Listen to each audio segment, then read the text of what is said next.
and she was nice, she was fine.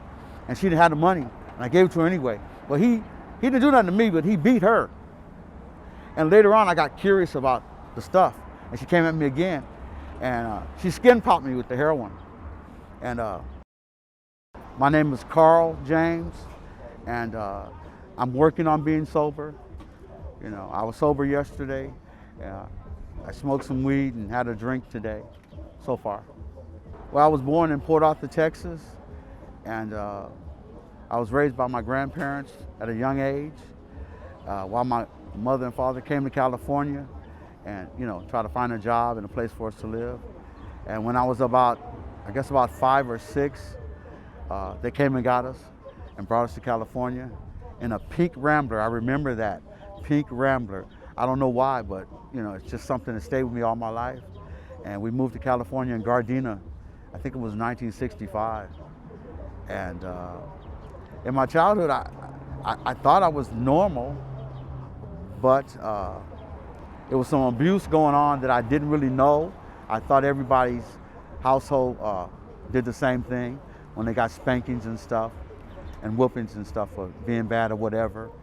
But as I got older, got grown, there was some things that when I started going to the psych, mental health, they helped me realize that I was being abused, and I still couldn't put that together because they were my parents, and I thought they were doing right.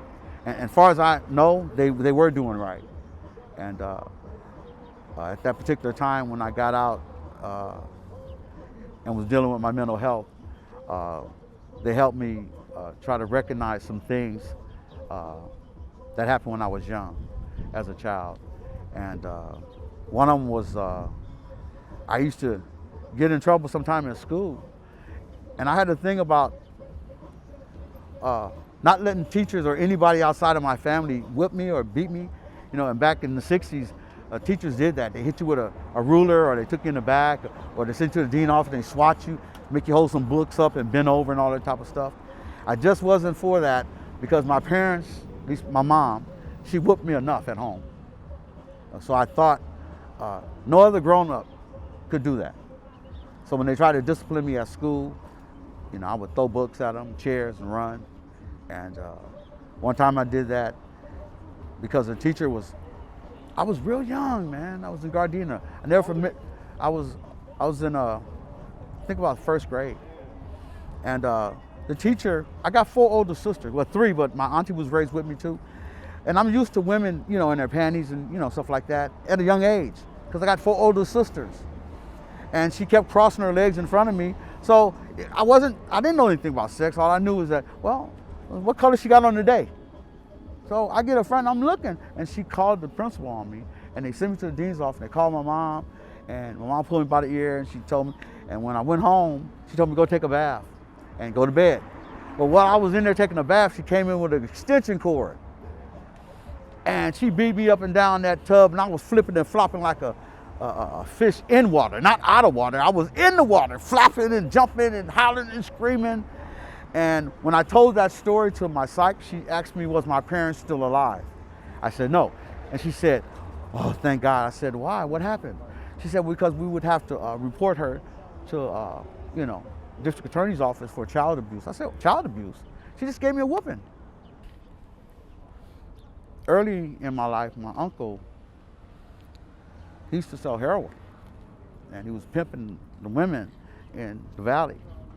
And I was curious, you know, and he told me to watch his girls for one night, and he gave me a little box. And I knew how the price was, and just give them this, and they're gonna give you $7, and don't give them, if they don't have the money, don't give it to them, Carl. So one of them I kind of liked, and she was nice, she was fine, and she didn't have the money, and I gave it to her anyway. Well, he didn't do nothing to me, but he beat her. And later on, I got curious about the stuff, and she came at me again, and she skin popped me with the heroin. And that was my first drug I ever used, and I thought I was in heaven. I threw up, but after I threw up and I went down, it was some good stuff. The craziest thing I seen using was this young lady I know.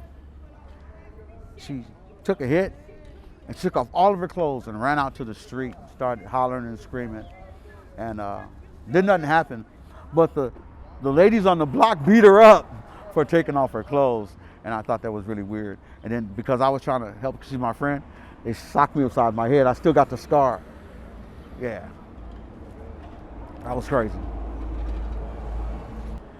But if you're struggling with dope, unless you're tired till you're finished, for whatever reason you're using, the only way you're gonna quit is when you're ready and you're tired enough to stop.